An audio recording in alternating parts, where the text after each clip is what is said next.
आज हम करेंगे टाइम एंड वर्क, समय और कार्य का पार्ट थर्ड। तो अगर आपने अब तक पार्ट 1 और 2 नहीं देखा तो सबसे पहले पार्ट 1 और 2 देख लें ताकि इसके बेसिक कॉन्सेप्ट और अच्छे क्वेश्चंस आपको समझ में आ सके। पार्ट 2 में भी मैंने काफ़ी अच्छे लेवल के क्वेश्चंस कराए थे और पार्ट 1 में भी। पार्ट 3 में आज कुछ नए टाइप्स के क्वेश्चन देखेंगे जो मैंने आपको प्रॉमिस किया था कि अल्टरनेट डेज वाले क्वेश्चन, यानी कि एक दिन ए काम करता है तो एक दिन अगले दिन बी काम करता है। तो इस तरीके से अल्टरनेट डेज के क्वेश्चंस कैसे करते हैं उनको भी हम ट्रिक से सीखेंगे। तो आज का क्वेश्चन यानी क्वेश्चन नंबर 16 क्या है, A and B working separately can do a piece of work in 20 and 30 days respectively. मतलब ए और बी जब अकेले अलग अलग काम करते हैं तो ए उस काम को 20 दिन में और बी उसी काम को 30 दिन में कर पाता है। If they work for a day alternately, अगर वो एक दिन काम करके एक दिन छोड़ के एक दिन काम करते हैं और स्टार्ट कौन कर रहा है काम को, ए स्टार्ट्स द काम। इस लाइन को ही आपको ध्यान रखना है, बस इस टाइप के क्वेश्चन में यही वर्ड ध्यान रखना है कि काम किसने शुरू किया। इसका बहुत यूज होगा, अभी आगे 3-4 क्वेश्चन में कराऊंगा तो बहुत ध्यान से देखना क्वेश्चन क्या है, कैसे होते हैं। इन how many days will the work be completed, तो काम कितने दिन में समाप्त होगा। तो सबसे पहले वही हमारा जो मेथड होता है कि इन दोनों का हम एलसीएम लेंगे जिसे हम टोटल वर्क मान लेंगे। एलसीएम कितना आएगा 60, तो 60 यूनिट हमें टोटल वर्क करना है। अगर एफिशिएंसी निकालते हैं तो इससे इसको डिवाइड करोगे 20 से तो 3 और 30 से डिवाइड करोगे तो 2। ए 3 की एफिशिएंसी से काम कर सकता है और बी 2 की एफिशिएंसी से।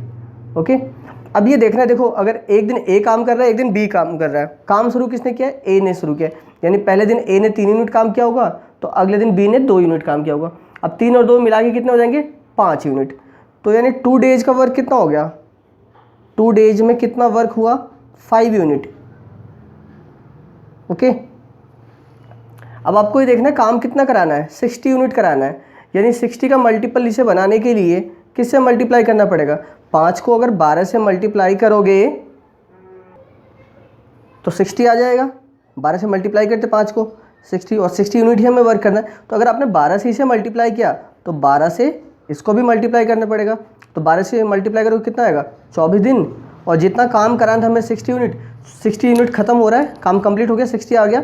यानी आपका आंसर क्या हो गया, 24 दिन। Option C correct. कितना टाइम लगेगा बताना। अब ये सारा काम हम माइंडली भी तो कर सकते हैं, ये सब चीज़ें निकालने की कोई बहुत बड़ी बात नहीं है ना। और अगर पेन चलाना भी पड़ेगा तो बड़ी मुश्किल से 10 सेकेंड काफ़ी है क्वेश्चनों को करने के लिए, इससे ज़्यादा नहीं लगेगा। बस जितना भी टाइम लगेगा क्वेश्चन को पढ़ने में लगेगा। ओके, समझ में आया। चलो एक क्वेश्चन और, नेक्स्ट क्वेश्चन देखते हैं, थोड़ा सा और इसमें वैरायटी लाते हैं तो देखते हैं कैसे करेंगे। Okay, question number 17, A and B working separately can do a piece of work in 15 and 20 days respectively. यानी ए किसी काम को अकेले करता है तो 15 दिन में कर सकता है और बी उसी काम को कर सकता है तो कितने दिन में, 20 डेज में, 20 दिन में। If they work for a day alternately, same question है कि मतलब एक दिन ए काम करता है एक दिन बी करता है, लेकिन काम स्टार्ट किसने किया है, काम स्टार्ट ए ने किया है।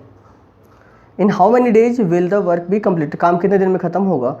तो एलसीएम निकाल लेते, 15 और 20 का एलसीएम कितना आ जाएगा, 60। अब उसके बाद क्या, 15 से अगर इसे डिवाइड करोगे तो 4 आएगा। एफिशिएंसी ए की एफिशिएंसी कितनी आ जाएगी, 4। और 20 से डिवाइड करोगे तो 3, तो बी की एफिशिएंसी 3। काम ए ने शुरू किया है, ये ध्यान रखना, काम किसने शुरू किया है, ए ने, तो प्रॉब्लम नहीं है। बी शुरू करेगा तो क्या होगा वो भी मैं बताऊंगा आपको, अभी चिंता मत करो। ओके, तो एक दिन ए काम करेगा 4 यूनिट, फिर अगले दिन बी करेगा 3 यूनिट, तो दोनों मिला के 7 यूनिट काम हो जाएंगे। यानी 2 डेज का वर्क कितना हो जाएगा, 2 डेज में कितना काम हो जाएगा, 7 यूनिट। अब पिछले क्वेश्चन में क्या था कि यहाँ पे था 5, तो हमने 12 से मल्टीप्लाई कर दिया और 60 ये आ गया था टोटल यूनिट, टोटल वर्क जो था।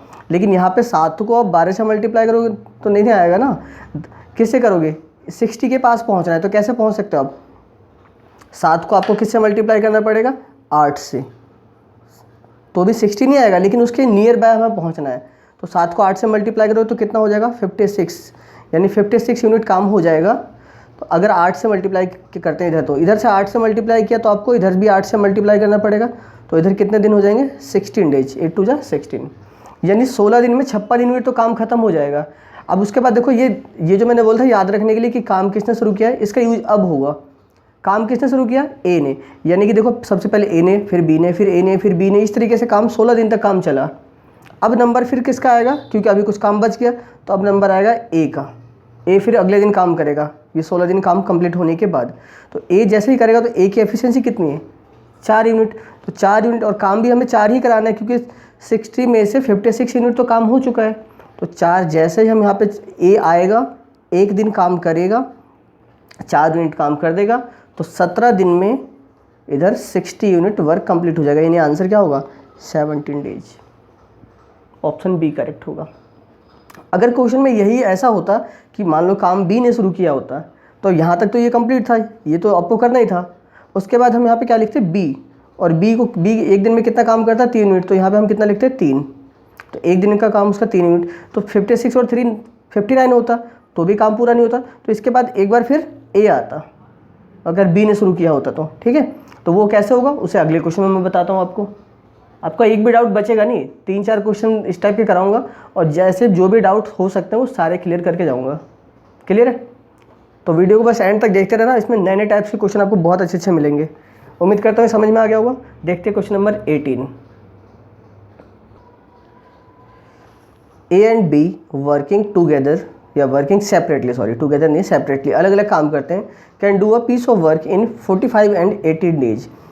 ए 45 दिन में कर सकता है किसी काम को, और बी उसी काम को 18 दिन में कर सकता है। If they work for a day alternately, यहाँ पे भी अल्टरनेट डेज पे काम हो रहा है, यानी एक दिन ए काम करेगा तो एक दिन बी। काम शुरू किसने किया है? तो काम यहाँ भी ए ने ही स्टार्ट किया है। In how many days will the work be completed, तो काम कितने दिन में ख़त्म होगा? तो 45 और 18 का एल्शियम लोगे तो कितना आएगा? 90। 90 को हम क्या मान लेते हैं? Total work. अब इससे इसको डिवाइड करोगे तो कितना आएगा? 2, और इससे इसको डिवाइड करोगे तो 5। क्लियर है? यानी कि ए पहले दिन 2 यूनिट काम कर सकता है क्योंकि 2 की एफिशिएंसी है।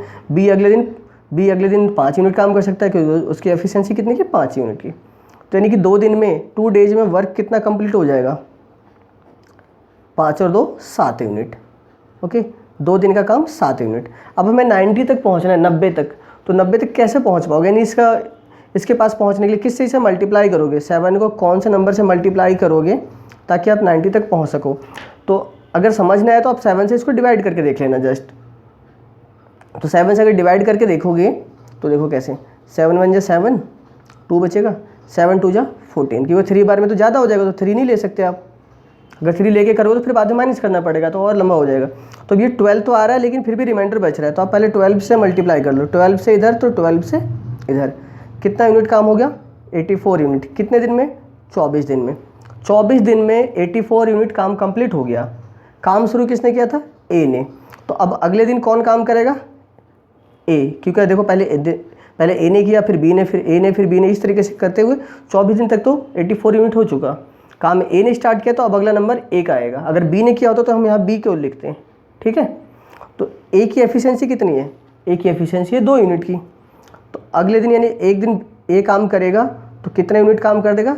2 यूनिट काम कर देगा, क्योंकि उसकी एफिशिएंसी 2 यूनिट की है, यानी वो एक दिन में 2 यूनिट काम कर सकता है। अब ये दोनों जोड़ोगे तो 86, लेकिन काम तो हमें 90 यूनिट कराना है, तो अभी भी कुछ काम बचा हुआ है। तो अब कौन आएगा? अब बी का नंबर आएगा। ए ने तो एक दिन कर लिया इधर, अब बी करेगा काम। तो बी को, अब बी के लिए काम कितना बचा हुआ है? 86 यूनिट तो हो गया, यानी कि 90 में से 86 घटाओगे तो 4 यूनिट काम बचा हुआ है। तो 4 यूनिट काम बचा है, 4 यूनिट काम कराना है। और बी कर कितना सकता है एक दिन में? 5 यूनिट। बी तो ज़्यादा कर सकता है, तो अब क्या करे? यानी पूरे दिन से काम नहीं करवाएंगे, क्योंकि पूरे दिन काम करेगा तो 5 यूनिट कर देगा, और वो काम तो हमारे पास 90 यूनिट ही है, तो 1 यूनिट ज़्यादा कहाँ से हो पाएगा? तो ये अब यहाँ पे देख समझना है आपको क्या करना है कि 4 यूनिट काम कराना है, बी के लिए 4 यूनिट बचा है, लेकिन वो कर सकता है 5 यूनिट। तो आप यहाँ पे क्या लिखोगे? यहाँ पे पूरा एक दिन नहीं लिखोगे, क्योंकि एक दिन पूरा वो काम नहीं करेगा, एक दिन करेगा तो 5 यूनिट कर देगा। तो आपको एक दिन से कम काम कराना है, तो एक दिन से कम यानी पूरे दिन काम ना करा के उससे कुछ घंटे कम कर देने। तो कैसे करोगे? ये जो जितना यूनिट काम बचा हुआ है, जितना कराना था वो लिखना है, अपॉन में जितनी उसकी एफिशिएंसी है वो लिखनी है। क्लियर है? ये ध्यान रखना, जितने यूनिट यहाँ पे वो काम करेगा वो, और जितनी उसकी टोटल एफिशिएंसी है वो बटे में। अब देखो 24 दिन और एक 25 दिन, 25 दिन और प्लस में ये 4/5 दिन। क्लियर है? 24 और 1 25 दिन और प्लस में 4/5 दिन। तो इसका मतलब क्या हो जाएगा? 25 4/5 डेज, यानी ऑप्शन सी करेक्ट होगा। तो ऐसे क्वेश्चनों को किया जाता है। क्लियर है? अगर इस तरीके से नंबर्स आ जाएं, इस तरीके से कि मान लो अगले दिन हम किसी से काम कराए उसके बाद भी काम कंप्लीट ना हो पाए तो नेक्स्ट में उसके अगले वाले को बुलाना पड़ेगा और इस तरीके से काम कंप्लीट होगा। बस ये ध्यान रखना यहाँ पे अगर मान लो यहाँ पे 4 यूनिट काम कराना होता और इसकी एफिशिएंसी भी 4 होती तो एक दिन पूरा काम करता वो खत्म हो जाता, यानी 24 फिर 25 और एक 26 आंसर आ जाता। बट काम तो हमें 4 यूनिट कराना था, कर सकता था वो 5, यानी 1 यूनिट एक्स्ट्रा। तो वो हम कम कराने के लिए क्या करेंगे, जितने यूनिट काम कराना है वो लिख लेंगे यहाँ पे, वो यूनिट अपॉन में जितनी उसकी एफिशिएंसी है। क्लियर है? उम्मीद करता हूँ अब आपका ये कॉन्सेप्ट क्लियर होगा। अब आप इस टाइप का कोई भी क्वेश्चन गूगल से कहीं से भी निकालिए और ट्राई कीजिए, कभी गलत नहीं होगा। कोई क्वेश्चन अटक जाए, फंस जाए, कुछ भी हो तो आप जो ग्रुप है बना हुआ है एफबी ग्रुप या फिर इंस्टाग्राम पे एपेक्स कोचिंग सेंटर, वहाँ पे आप इसे क्वेश्चन को शेयर कर देना, मैं आपको सॉल्यूशन बता दूंगा, या कमेंट करके भी पूछ सकते हो। ओके, चलिए नेक्स्ट क्वेश्चन देखते हैं, question number 19। 22 man can complete a job in 16 days. 22 आदमी किसी काम को 16 दिन में कर सकते हैं। In how many days will 32 man complete that job. तो 32 आदमी उसी काम को कितने दिन में कर सकते हैं। तो इस टाइप के क्वेश्चन के लिए एक छोटा सा फॉर्मूला बताने जा रहा हूँ मैं आपको, उसको ध्यान रखना। और बस वो कोई फॉर्मूला नहीं, एक बार आप देखोगे तो आपको सब याद हो जाएगा। M1 D1 H1 या T1 या फिर E1, और एक चीज़ का ध्यान रखोगे W2 इज इक्वल्स टू में M2 D2 H2 T2, या फिर आगे क्या होगा E2 या फिर W1। ये फॉर्मूला आपको ध्यान रखना इस टाइप के क्वेश्चनों के लिए। और देखो कैसे क्वेश्चनों में कमा लो। कुछ भी मैंने कुछ खास ऐसा नहीं किया है जो आपको याद ना हो या समझना है। देखो M1 ही नहीं, मैन की बात की गई, यहाँ पे W भी हो सकता है। अगर वुमेन होगी तो W से समझ लेंगे हम, बॉयज होगा तो B समझ लेंगे। D2 का मतलब, सॉरी यहाँ पे भी D1 है, ध्यान रखना। ये D1 M1 D1 ये सारे 1 के केस में, और इधर सारे 2 बस ये वर्क का ध्यान रखना। जो वर्क होता है वो आपस में अपोजिट रखना है आपको। W1 यानी इधर वाला वर्क उधर लिखना है और उधर वाला वर्क इधर लिखना है। ओके, और बस क्वेश्चन हो जाएगा। क्योंकि एक्चुअल में ये क्या होता है, W1 यहाँ बटे में होता है तो वो बाद में क्रॉस इंटू होकर यहाँ आ जाता है। W2 यहाँ इसके बटे में होता है, वो इधर आ जाता है। ओके, तो ये M1 मैन के लिए, D डेज के लिए, H आवर्स या T टाइम के लिए। आप अगर टाइम दे रखा हो तो टाइम भी आप लिख सकते हो। ओके, और इधर फिर E जो है एफिशिएंसी के लिए, सेम वही कंडीशन यहाँ पे भी है। ओके, जैसे क्या है, सबसे पहले M1 का मतलब पहले कितने आदमी है, 22 आदमी, तो 22 दिन, 22 आदमी लिख लो, 22 मैन कितने दिन में काम कर सकते हैं। डेज की बात की गई है तो 16 दिन में। अगर मान लो बोलता है 16 दिन 8 घंटे तो 8 घंटे भी 8 इंटू भी लिख देते हैं। ओके, और कुछ भी नहीं है तो ये लिख लिया। अब M2 कितने आदमी काम कर रहे हैं, 32 आदमी। पूछे कितने दिन में काम करेंगे, हाउ मेनी डेज, यानी D2 निकालना है आपको, तो डेज निकालना है ना, तो D2 लिख लो या डेज लिख लो यहाँ पे। इसको सॉल्व कर लो कितने बार में, 2 टाइम्स में, और 2 सही है 11, ऑप्शन सी करेक्ट हो गया। बस इतना सा करना है, कोई ज़्यादा बड़ी बात तो नहीं है, ध्यान रहेगा ये, बस यही ध्यान रखना है आपको। और बस ये W का ध्यान रखना, बस ये W1 इधर होगा और W2 इधर, यानी जिस साइड 1 1 लिखोगे उस साइड W को वर्क, W का मतलब वर्क, कितना काम हुआ, काम की यूनिट यहाँ पे दे नहीं रखी थी। अगले क्वेश्चन में हम उसको भी देखेंगे कैसे करेंगे। चलो देखते हैं क्वेश्चन नंबर 20, आपको और समझ में आएगा अच्छे से। इफ़ P मैन, कितने आदमी, P आदमी, यहाँ पे नंबर्स ना होगी, P के फॉर्म में दिया हुआ है। Working P hours per day for P days produce P units of work. अब यहाँ पे वर्क कितना दे रखा है, P यूनिट्स। P आदमी यानी P लिख लेंगे, कोई दिक्कत नहीं है। P आवर्स लिख लिया। P डेज भी लिख लिया, यानी मैन को भी लिख लिया, आवर्स को भी लिख लिया, डेज को भी लिख लिया। अब इसका जो वर्क है वो उधर लिखेंगे हम दूसरी साइड इक्वल टू के बाद में। Okay, then the units of work produced by n man तो यानी इधर मैन कितने थे, P, इधर कितने हैं, n।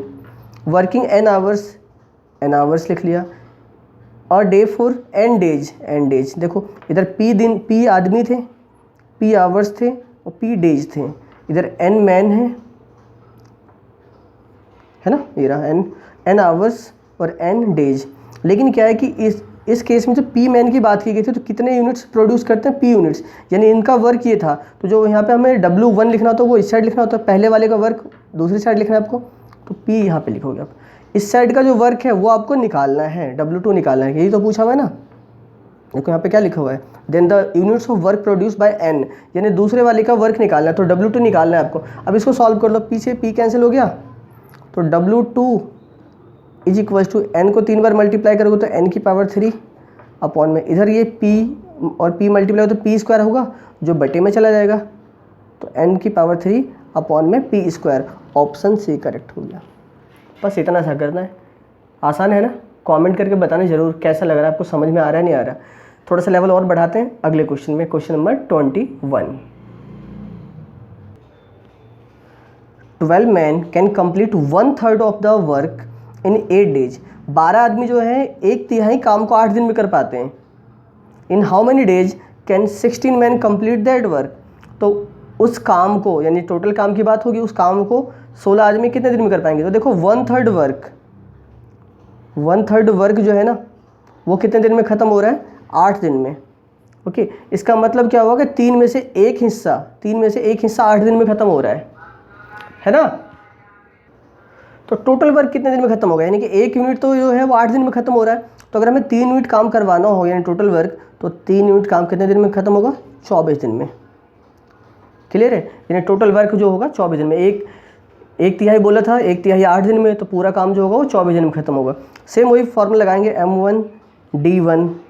वर्क तो दे रखा है, इसमें वर्क है हमारे पास कितना, कुछ भी नहीं। अब तो हमारे पास वर्क, क्योंकि 1/3 वर्क को हमने कन्वर्ट कर लिया, यानी टोटल वर्क जो है, टोटल यानी 1 यूनिट काम हो या जो भी काम हो, वो कितने दिन में ख़त्म हो रहा है, 24 दिन में। तो अगर वर्क लिखना भी चाहो तो भी लिख सकते हो, क्योंकि देखो वर्क तो इसमें सेम ही है। तो वर्क तो अगर इधर लिखोगे भी W1 की वैल्यू और W2 की वैल्यू, वो कट जाएगा, तो उससे कोई मतलब नहीं है। और M2 और D2, तो 12 आदमी पूरे काम को कितने दिन में ख़त्म कर रहे हैं, 24 दिन में। और इधर पूछा in how many days 16 man, 16 आदमी तो है लेकिन डेज का नहीं पता कितने दिन में काम ख़त्म करना है, होगा काम ख़त्म। तो 12 से काटोगे तो, सॉरी 12 से नहीं कटेगा, 4 से काट लेते, 4 से 3 बार में, और 4 से ये 4 बार में, फिर 4 से ये 6 बार में। तो 6 3 जा 18, यानी D2 यानी डेज कितने दिन लगेंगे, 18 दिन। ऑप्शन ए करेक्ट होगा। क्लियर है। तो इस तरीके से अगर आप चाहते ना ये 1/3 को लिखना, तो 1/3 लिख के भी कर सकते थे, तो भी आंसर उतना ही आता। क्योंकि 1/3 अगर आप इधर W2 में लिख लेते हैं कि 1/3, तो 1/3 इधर भी लिखना होता, क्योंकि वर्क तो सेम ही था। अब 1/3 की वैल्यू जब सॉल्व करोगे तो 6 यूनिट आती है, 6 डेज आता। तो 1/3 काम 6 दिन में, अगर तो पूरा काम कितने दिन में होगा, तो 18 दिन में, तो भी आंसर उतना ही 18 ही आता। क्लियर है। चलो एक नेक्स्ट क्वेश्चन और देखते हैं इसी कॉन्सेप्ट पे। A work could be completed in 100 days by some workers, यानी कोई काम जो है वो कुछ वर्कर्स के द्वारा 100 दिन में कंप्लीट हो सकता था। यानी कुछ वर्कर्स, यानी नंबर ऑफ वर्कर्स, मैन तो हमें नहीं पता, लेकिन डेज पता है कितने दिन में ख़त्म हो सकता था, 100 दिन में। However due to the absence of 10 workers, अब 10 वर्कर छुट्टी पर रह गए।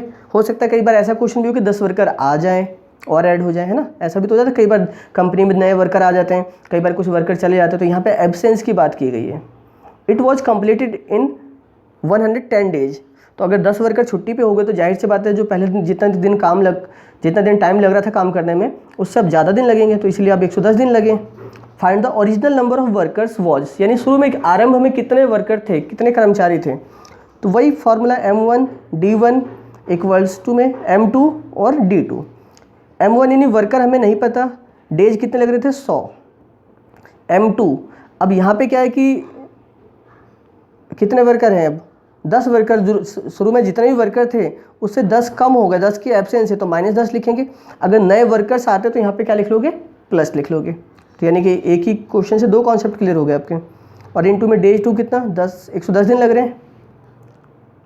क्लियर है। ये 10 मैन एब्सेंस थे, छुट्टी पे थे, इसलिए 10 माइनस किया मैंने। अब ये 0 से तो 0 कैंसिल कर लो, ये इसको मल्टीप्लाई करोगे तो 10M1, और इधर क्या हो जाएगा, M2 की जगह मैंने M1 - 10 लिखा, क्यों, क्योंकि पहले जितने वर्कर थे उसी में से 10 कम है, ध्यान रखना उससे भी। ओके, तो अब ये 11 से मल्टीप्लाई हुआ तो 11M1, और -11 से ये भी मल्टीप्लाई हुआ तो 11 10 जा 110।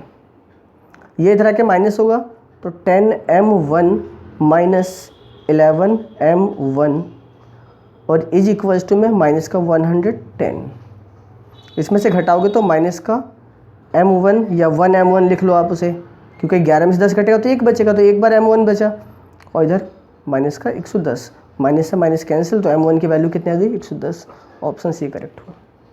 क्लियर है। अब ये सारा काम मैंने फालतू में आपको करके दिखाया था कि एक एक स्टेप समझ में आ जाए। ये तो यहीं से देख के समझ में आता है कि इससे मल्टीप्लाई हो तो 11 होगा, और इधर 10, तो 11 में से 10 घटेगा तो 1, और इधर यानी M1 की और इसको मल्टीप्लाई करो 110, 110 ये सब तो माइंडली हो सकता था, फिर 2 लाइन लिखने की जरूरत थी हमें। 2 लाइन क्या, ये फॉर्मूला भी लिखना नहीं था, सिर्फ 1 लाइन लिखनी थी और क्वेश्चन खत्म हो जाता है। कॉम्पिटिटिव एग्जाम में तो आप सारा थोड़ी लिखोगे, वहाँ तो आपको पेन कम चलाना है, कम से कम। थिंक विदाउट इंक, पेपर हो गया कंप्लीटेड, बस इस तरीके से करना होता है। ये लाइन सोच के रखना हमेशा कॉम्पिटिटिव एग्जाम में, थिंक विदाउट इंक। जितना बिना पेन के सोचोगे उतना ही एग्जाम में आप जल्दी कर पाओगे। तो आज के लिए इतने ही क्वेश्चन, बाकी हम नेक्स्ट वीडियो में करेंगे और क्वेश्चंस। तो अगली वीडियो के लिए आप लोग चैनल से जुड़े रहिएगा, चैनल को सब्सक्राइब करके बेल आइकन प्रेस कर लीजिएगा। और कुछ और अच्छे टाइप्स के क्वेश्चन कराऊंगा, या जिस भी टाइप के क्वेश्चन की आपकी डिमांड हो वो कमेंट कर देना, या फिर FB पे मैसेज कर देना। अदरवाइज इंस्टाग्राम पे एपेक्स कोचिंग सेंटर चैनल जो है वहाँ पे भी एपेक्स कोचिंग सेंटर के नाम से पेज बना हुआ है, इंस्टाग्राम पेज है, तो सब पे मैसेज करके आप पूछ सकते हो, ओके, ताकि मैं आपको क्वेश्चंस करा दूँगा। चलिए वीडियो को लाइक कीजिए और हाँ, ज़्यादा से ज़्यादा लोगों को शेयर कीजिए, ताकि जिन बच्चों को नहीं आता ये सब चीज़ें, जिन बच्चों को कुछ भी नहीं पता, उन सब कुछ को भी बेसिक से एक लेवल से, मतलब कि बेसिक टू एडवांस लेवल सब कुछ अच्छे से समझ में आ सके, पूरा कॉन्सेप्ट क्लियर हो जाए, पूरा चैप्टर कंप्लीट हो जाए। ऐसा ना हो कि बाकी चैनल्स वालों की तरह 2 क्वेश्चन अपलोड कर दिया, उसके बाद बाकी पेमेंट करो फिर पढ़ाएंगे, वो नहीं, सब कुछ फ्री में मिलेगा आपको। ओके, मिलते हैं नेक्स्ट वीडियो में।